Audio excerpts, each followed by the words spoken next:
Okay, good afternoon, everybody. Thank you very much to come into this session, and thank you to Shelby and Gail for preserving this session on their schedule. I know they've had an incredibly hectic day already, to say the least. The thing I respect the most about this program is that every single person in this room can aspire to become a Davis Scholar. There are many tertiary scholarships out there for university, but many of them are for the top 5 or top 10% of the class. Most other programs are quite elitist in that sense. But if you look at the Davis program, there are 95 colleges on the list. We've sent students to 74 of those colleges, which is a fairly good representation, I think. And every single person in here who gets the IB diploma, there is a college for you if that's where you want to go. And I think that's another. Sometimes we have visitors that come to the school and they're only speaking to maybe 10 students in the hall in terms of what they've got to offer. But literally every single person in the audience today, if it's what you want, the opportunity is there for you. I also want to talk just briefly about my role in admissions. So as well as doing university advising, I bring the students in. And I want to congratulate every single person in this room. Because of the Davis partnership, it's never been more difficult to get into Waterford. Okay, the competition for places is at a all-time record. And we have to be honest about that. Part of that is because more and more people are understanding the opportunities that come as a UWC graduate. Okay, so well done. If you're sitting in this room, you are sitting in this room, not if you're sitting in this room. Well done, okay, because you've really done incredibly well to get here. 20 years ago, it was a lot easier to get into Waterford than it is today. You all donated to the Phoenix Fund a couple of years ago, right? Yes. Right? Yes. And we know that Shelby kindly matched every single Lilangeni that was donated. So thank you very much for that. You've seen Bill Brown's cafeteria. Right. We know that Shelby and Gail introduced us to Bill Brown. When I visit other schools in the region, the first thing they say to me when I arrive, and the last thing they say to me as I leave is, we need a Shelby Davis for our school. Where can we get a Shelby Davis? I will finish at the end with a quote from a graduate who is at Wellesley, which is appropriate because Wellesley was one of the original schools. But they're my introductory comments, just to emphasize, what a role you've played and how thankful we are. I don't know if you want to kick off with a few opening remarks or whether you want to just throw it out there to the floor. Okay. Well, after what you said, it made me think of something. I'm the luckiest guy, as I've said before, to have found you. So you make me look good when I go to these universities in the United States. This program has grown, yes, because I'm funding students, but they don't have to keep admitting you unless they want you and love you. And it turns out that most of these schools, from the University of Oklahoma to the University of Florida, the big ones, big numbers there, but also very big schools, to, Earlham College or St. Lawrence College or St. Olaf's, or a number of these schools. Colby, which was an original school, my son, and they're coming here this week, I saw on the bulletin board. So go hear them if you want. But they're in Maine. It's a great school, great professors. You get to know professors. The smaller the school, the more intimate the relationship tends to be with professors. And sometimes I think that's good because many of you aren't totally decided, or most of you, I would think, as to what courses you're going to be taking and what field you eventually want to get into. But even if you think you may change your mind. And the American educational system allows that to happen. You don't have to declare a major until your junior year. So you have 2 years to explore. And many students explore and end up doing a completely different field of concentration called a major than they did when they started. When they thought they were going there for engineering, they end up being in liberal arts and majoring in history, or the vice versa. So it's the breadth of the American school system is that. The other thing that makes it different than many other countries is that there's a big social component, social life component, and networking component, because you live pretty much most of the time on campus, and there are activities, social events, sports events, outdoor, things like band or music concerts, all sorts of things that students can get into or participate in or listen to. So, you have not just like, my example would be like the Sorbonne in France. I love France, I love Paris, and it's great. But there, the tuition is a lot lower, partially because, anyway, they don't provide a lot of facilities. They have the lecture halls and the professors' offices, but they don't have a huge campus.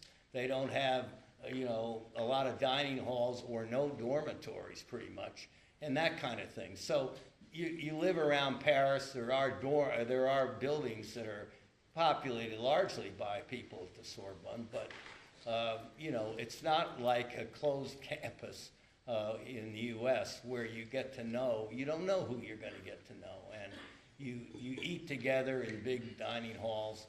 It's buffet style, so you can outreach as much as you want, is what I'm saying, and you can make friends across all sorts of different fields of concentration. So you might be a physics major, but you might, be having a girlfriend who's an art major or a history major or an economics major or something. It's not segmented the way it has in some countries. So that's why it costs so much, frankly, because there are all these sports teams, extracurricular activities that build on the costs of it all. But I guess, lots of people want to come there, and we're glad to have you and I'm particularly glad to have you, and the universities are, because they want to diversify their student population in the 21st century, because we clearly live in a global, interconnected world. And America, with their two oceans, many Americans have not traveled abroad, or aren't interested, or don't know much about. You'll find out.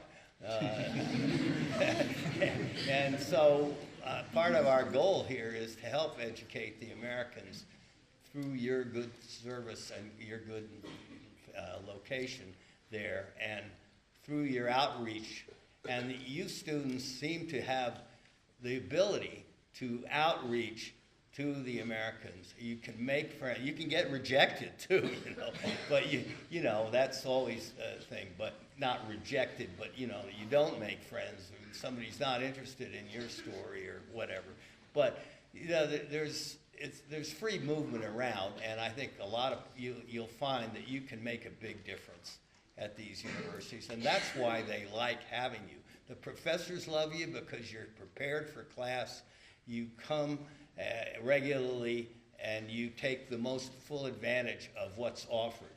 So it's not so much where you go, it's what you do yourself. And they all love having more UWC kids in their classes, because you ask good questions, you come from different perspectives, and it's not all the questions you sometimes stump them. They haven't heard a question from the Americans that you might ask. So I remember one example was when I was in England at Wales, and they took me to an economics class. This was not at university, but just at the school. And the topic was nationalization or privatization of nationalized companies. And I guess in England at that time they'd taken public again and sold off government enterprises like the British Airlines, which is now a public company, and stuff like that. The telephone company went private. One of the banks, I think, might have been owned by the government. And so a boy from Ghana got up in class, and he said to the and they were talking how good that is, because it can become more efficient possibly if it's not run by the government and so forth. Well, the problem was that boy from Ghana, he brought a new perspective. He said, you know, in Ghana we have the world's biggest aluminum industry, and it was owned by the country, and now it's been spun off to the people in a stock offering, but most of the stock ended up in the leadership of the country's hands. And this happened again in Russia, and it happened in Hungary and Czech Republic. You know, in other words, you got to be careful when you take a government enterprise which benefits all the people and then sell it. And a few people in the know make out like the oligarchs have in Russia, you know, becoming billionaires with oil assets or aluminum assets or nickel assets or things like that. So anyway, I think you'd find American schools fun, and you're very capable to do well there, and it'll be a challenge, but we hope we get a lot of you there. You just make me look good. They thank me every day when I go to one of these schools. Get us more of these kids. So thank you all for being the people you are. And the UWC, I'll have to just say it, I think there's a magic dust. Most letters I get from people are, the UWC changed my life. I never will be the same person I was before I went to a UWC. And it's a magic dust that is sprinkled here and at other schools that are different. And so the London office may say, and I think it's true, it's an education like no other. I'm not saying there's no other, but it's a very unique education, and I think they're right on point. Okay, with that, forget. Okay. Great. Who wants to kick off with a question? Yep. Sparsh. Good afternoon, sir. I'm very happy to have you over here. One question I had was, so you invest a lot in UWC students, and is there something that by the end of your lifetime you'd hope to see humanity achieve? And by investing in UWC students, do you think that can aid to see where humanity might be at the end of your lifetime? I'm not sure I got the question. I'm sorry. Do you have a goal?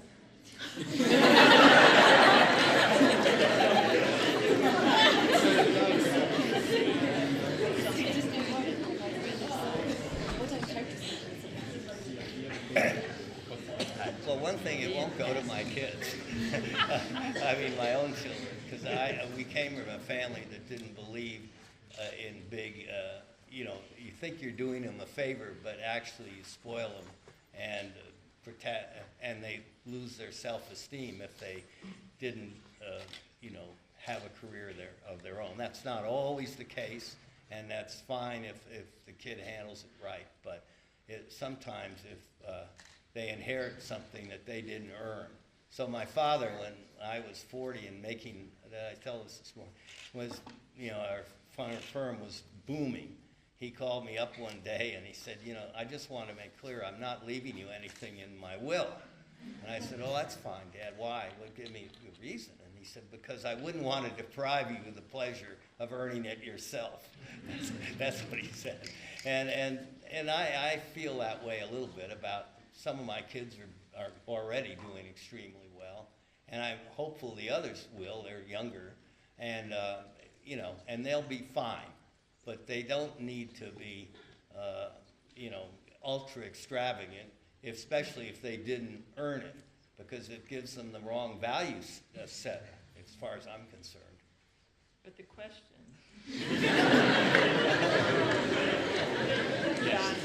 So I think the question was more, how do you see yourself measuring the impact of what you're doing for UWC? So in 10 years' time, what would you like to see in the world that means that, yes, this investment has paid off? Yeah. So should I repeat? Well, No, it's fine. Let's see. look, okay, Do you want I can repeat it. It No, was- I thought the student was going Oh, no, that's fine, if that's what the question was. It's an impossible question. You know, I hope for the best. No, we want to make the world a better place, but it's a big world, right? There are billions and billions of people here I may affect, and you may be great pebbles in a good-sized pond. But we're talking about making ripples, in a world that has billions and billions of people. We want the world to move toward a better place, less, more peace and less fighting.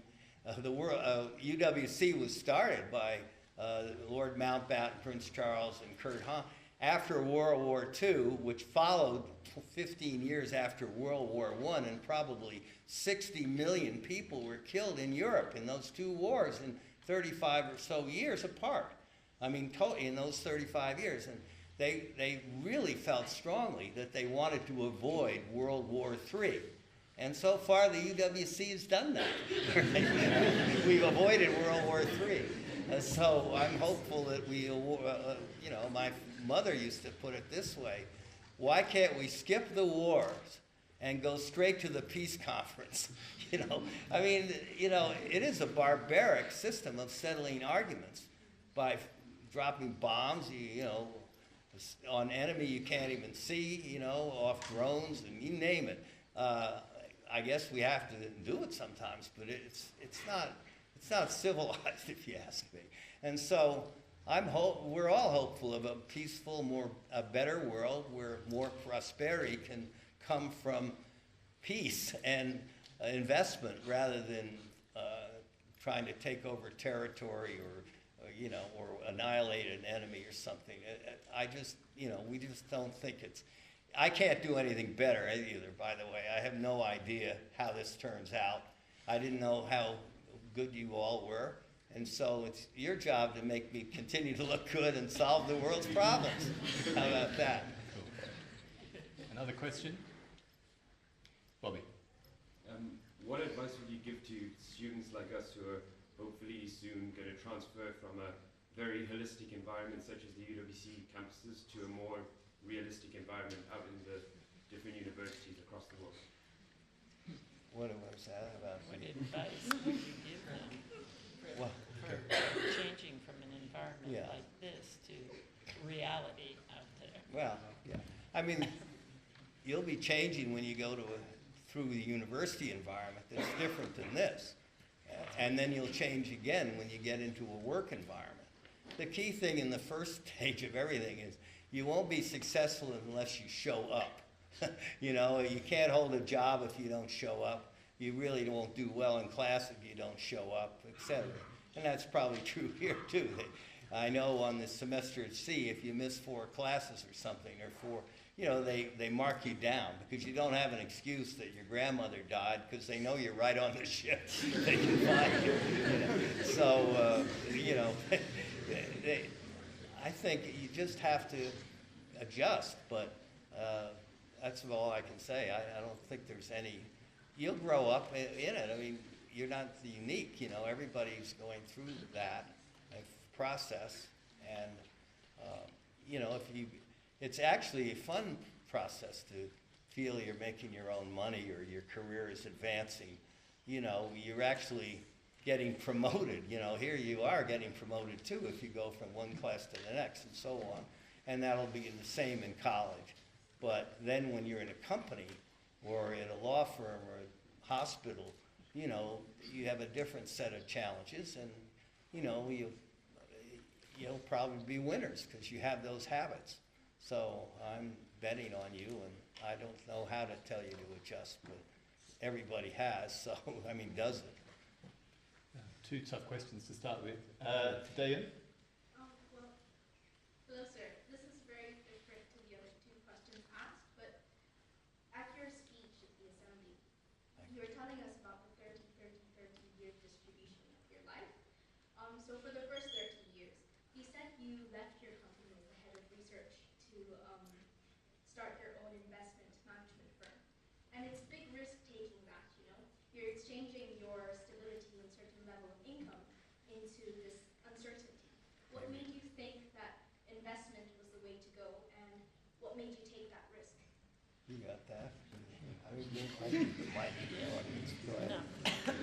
I want to hear Well, that. she was talking about the first third of your life, Yeah. and you're talking about leaving the bank and starting Oh, this yeah. company. And how did you know, or what risk? Why did you take that risk? You could have settled for a very president of the bank. Why do you take that risk? What was it? Oh, yeah, well, yeah, I'm not necessarily proud of that. Some people just don't take orders all that well. And, it's a bit, I was moving up in the bank and they made, and then they said to me when I was 27, if you stay here another 25 years, you have a really good chance of being president of the bank. But being the analyst and sort of researcher that I was, I started looking at what the president did. And it wasn't interesting to me. Because, I'd rather be on the front lines picking investments, trying to find new companies or keep up with companies and invest in them. But I didn't particularly like the public relations aspects of being the president of the bank. You have to visit with their big customers. You have to run the Red Cross drive. These are all good things. Some people are much better at outreach and organization. I was sort of my wife will tell you, sort of a one-man, I'm not too good having a lot of people reporting to me. We had 15 or 20, and I didn't like salary reviews. I didn't like, having to judge my fellow man or woman, negatively or even, positively is a lot easier than negatively. But it, puts you in you have to be good at that. And there are plenty of people that are good at that, and I'm not that good at that. So I knew it. It's one good thing is, by the way, to know what you think you're good at and try and work on the other things, but I wasn't too good on I knew I wouldn't want to be in that job. So once you know that, I thought, well, I'm going to take this this learning I have and live that earning phase and try to be, blame myself if it's a failure and I could try again in some other field or something. But that's what it's the same thing that happened with this program. The same thing, an entrepreneur type, which I guess I am. When you start your own business, you try to find a need and you fill it. And, in this philanthropy program, I found a need, which was with the new century to have more international students in the U.S., and I found a delivery system of very talented kids who had taken the IB, who had lived away from home, who spoke English, and they had not been tapped by the American universities as because they didn't know about it. And so this was a great, growth trend ride for me, investing in you all, because, I found a need, and it's kind of getting filled now. There's backlash against too many Chinese at Harvard, as an example, and things like that. And I don't like that, but I'm just saying, you probably read it, so more nice. But we have diversity beyond belief with 160 countries or whatever it is. We're recruiting thanks to these national committees, and they don't have people from these countries in many cases at many of these universities, and it excites their imagination to have a catalog that says we have kids from 100 countries on this campus. By the way, be wary of some of the brochures, because they also say, and their average SAT score or something is, they'll say, we admit people with average SAT scores of 700 or what the heck the big number is, a big number. But the relevant question is, how many do they matriculate? It's not who you admit that counts, because if they don't go, you're not going to meet them. And so, there's a lot of things to be careful about in reading the literature on him. But I'm not even really caring about SAT scores. I think it's up to people to build a class, and I hope Princeton, Harvard, Yale drop the SAT, because it's, life is an emotional.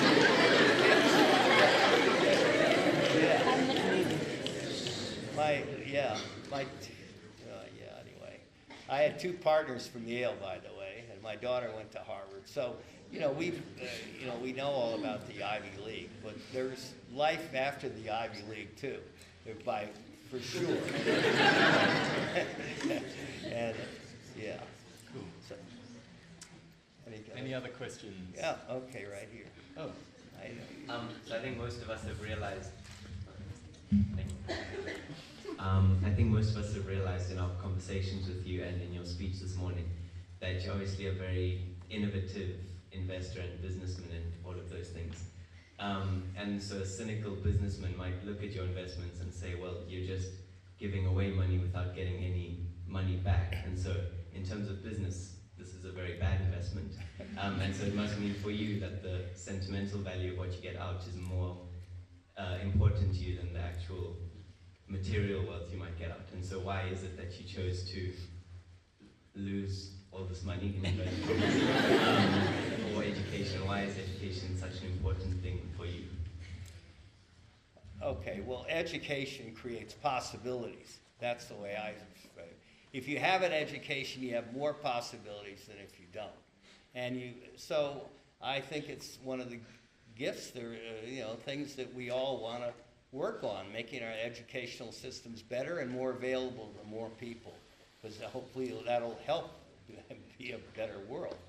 Although, sometimes education can become, make you an evil person, I suppose, if you want to say it that way. So I don't look at it that way at all. I mean, I've made my money, and now I'm in the return phase, and I'm not taking it in the box, and I'm trying to invest in the future of the world through this program, knowing that, that's really a broad, grandiose statement, but at least it gets me up in the morning, and it makes me very happy because I'm hanging around, and Gail and I feel the same way. How would you feel? Would you rather be hanging around with people your age or people my age, if you were my age? I like hanging around young people. They keep me more vibrant, more interested, more optimistic, and probably make me a better investor too, because I'm an optimist about the future, which has been the right thing to be for as long as I'm alive most of the time. But 80% of the time, an optimist has been the right answer. The world didn't end, and the world had a bad depression and came back in the 30s, it came back in the 90s, I mean now, and it's coming back. So, it's come back. So, I mean, if you study I feel my education primed me for what I did, and it was very specialized. We're not a broad market. But I'll tell you the other thing, we didn't invest any money in our company. It's like a software company. If the guy comes up with the algorithm, or the woman, and he, like Facebook or something, there's no capital needed, really, much capital after that. Or it's like a songwriter gets a hot song. That was the brain work that went into the business, and then it gets made into a huge hit. He didn't invest any more money in it. It's the same with us. When clients came, we got a fee, an annual fee. The fees are going down a bit now. There's pressure on fees. But, we're not investing more money in building a steel plant or a Tesla plant. They have to invest billions to make, if they ever get to their goal of 2 million cars or whatever it is. They have to spend billions, and the same in the aluminum industry or the oil industry.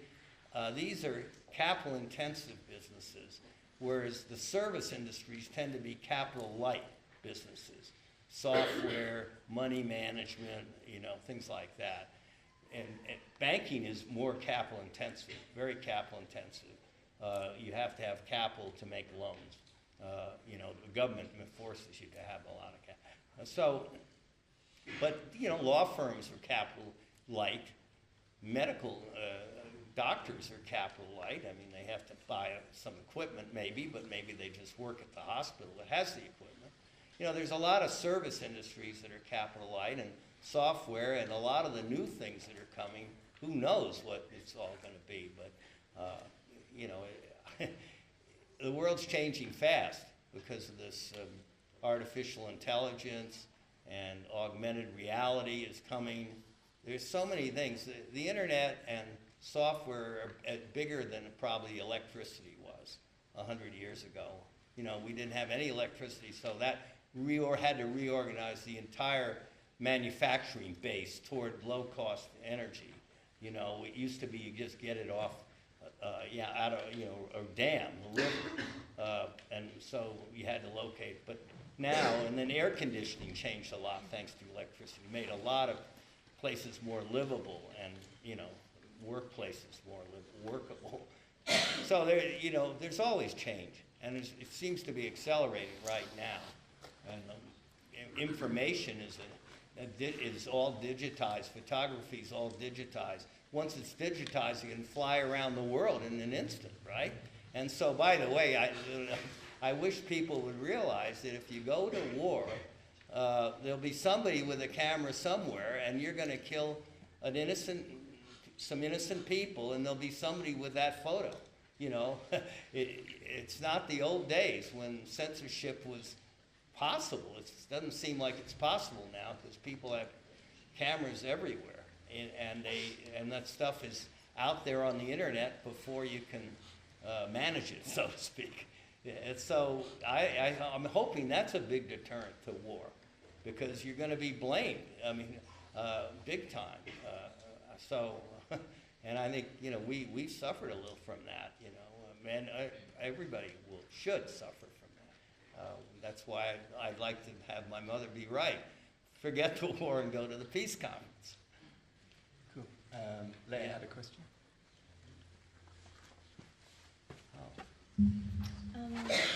So I would like to know how you choose universities to be part of the Shelby Davis Fund, and do you ever see yourself expanding this to universities around the world and not just in the U.S.? Yeah, that's two questions, but yeah. No, I don't. I mean, they're good questions. I'm trying to think. The first one was about Expanding. How do you choose the next? Yeah, right now, when we first started, we had 5 pilot schools because charity begins at home, and so I figured I'm going to support my own institutions that our family had gone to. And one of them went to Colby, my son went to Colby, my mother went to Wellesley, my father, cousin, brother went to Princeton. You know, what was the other one? Middlebury, our son went to Middlebury. So, and then College of the Atlantic was our hometown in Maine, in summer community in a park like near the game park here. It's called Acadia National Park.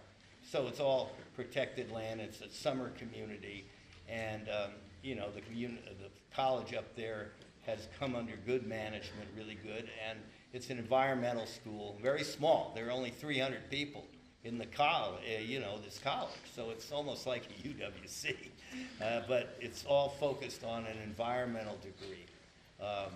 That's it, though, you know, but that can broaden out. So charity begins at home. So then with the 5, it worked beautifully, and then we started taking, you know, we expanded it to all the Ivy League, all small private colleges that, you know, like Williams College, Smith and Vassar, well, Vassar's not women only now, and we had Wellesley in that original group too. So but now we require, now we're getting letters from all over the place, can we get on your list? And the answer is yes, but you have to have produced 5 students that matriculate to your campus before we'll do it. You know, 5, hopefully, they have to be on a campus.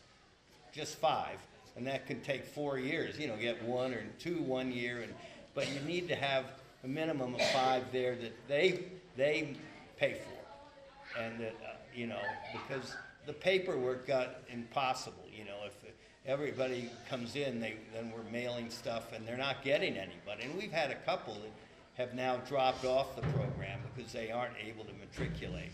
Either they have financial issues, because remember, I'm only paying, I was half or more than half of the scholarship, because I want the college to want you. And so I want them to have skin in the game. If I'm putting this money up, I want them to put money up. so that they're not just taking a free ride off me. So they want you, you know, and they're paying for you too. We're both partners in that. And now, you know, some schools don't have the money to do that, so they, you know, some schools are, you know, having problems. But so that's it. Now, foreign issue, that we get that a lot too. And at the moment, we've decided we're not going to do it. Yale has a campus in Singapore, and NYU has a campus somewhere in the Middle East, and a couple other schools have something going somewhere. And would we pay there? But part of the reason we wanted you, I explained before, on American soil and American schools, is the Americans are so ignorant about the world that we want them, I don't demean them, it's not necessarily their fault, you know, because they've never had a chance to travel, and we got all those oceans, and it's expensive. So, you know, parents say no. And they go to the Caribbean, they go to Canada, they go to Mexico, they think they've seen the world. You know, that's how they feel. You know, so, you know, we are not doing that yet. And there's pressure to do it, but we can't. I mean, that's where we're drawing the line at the moment, because our goal was twofold: to educate smart people, but have them educated in the United States. So, you know, hopefully we have, by the way, one of the dumbest things, we educate you in the United States, and then we send you home after a year, unless you've gotten into graduate school, or you get a green card somehow, or somehow get a job there that allows you to stay there. This is the dumbest thing we ever do. We should be so happy that we have, and it's the same thing right now. Admitting you is easy because you've been vetted already. You know, you've lived away from home, you speak English, you've gone through a boarding school environment, and you're prime candidates.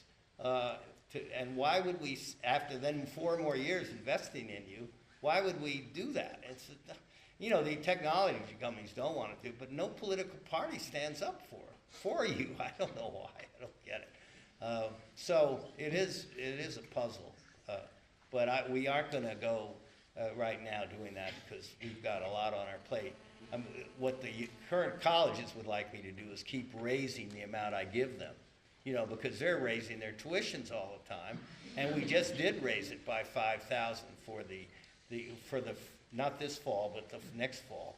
That, you know, I'm going to go up to $25,000 per if they have at least 40 students there. We didn't raise it for the ones that have less than 40, because you're not making as big an impact on the Americans because there are only maybe 10 of you there. You know, if they're 40, you know, over 4 years, 40, you know, 10 a year, it's admittedly mathematically unfair to some of the small colleges, because 40 is it may be a big number if you only have, College of Atlantic only has 300 kids, but by the way, we have 65 there, you know, because they love us so much there.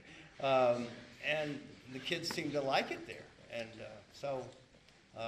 you know, it's a work in progress. My partner, Phil Geyer, who ran the UWC school, really helped design this program.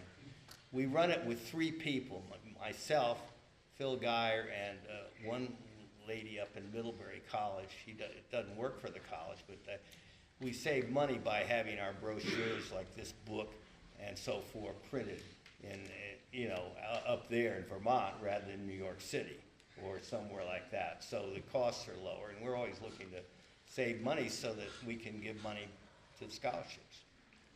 Great.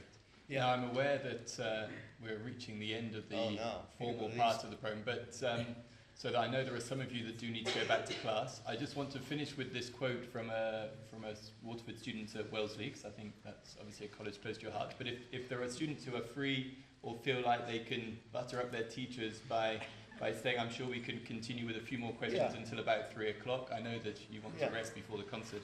But let me just finish to give you hopefully some inspiration as you go forward. So this is from Tema Shongwe, who graduated in 2015 and is now a junior at Wellesley. I treasure my Waterford education because it instilled in me a passion for helping to shape a better world. Now as an economics and French double major at Wellesley,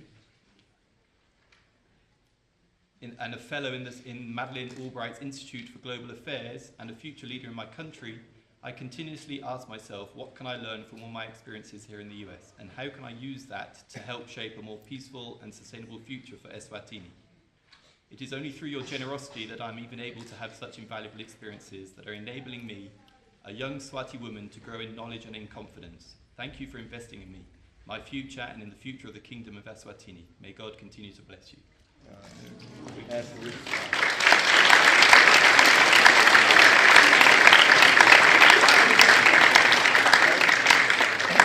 Well, my mother, my grandmother, my mother, and my daughter went to Wellesley.